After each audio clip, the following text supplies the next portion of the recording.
bertugas sama sekolah untuk mewawancarai kedai bakso yang di Lingkong ini. Apakah Tante bersedia untuk kami wawancarai? Boleh. Jadi bakso ini dari tahun berapa berdirinya? Kalau kedai bakso ini Tante juga baru merintis, baru setahun ini.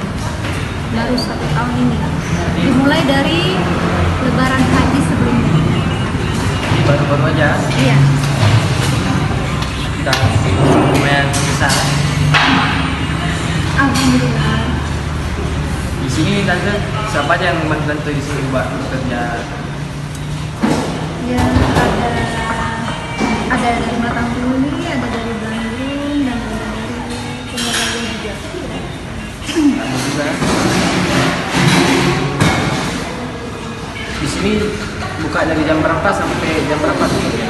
Kita mulai kerja dari jam 10 masuk bekerja dan bukanya insya Allah dari jam 12 sampai jam 11 malam. Di sini ada berapa jenis bakso yang terjual di sini? Macam-macamnya.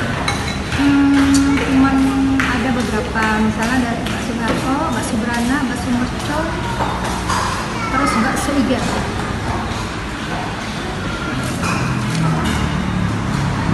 Kalau di sini, kalau boleh tahu, omset penghasilan sehari itu kira-kira kisaran berapa?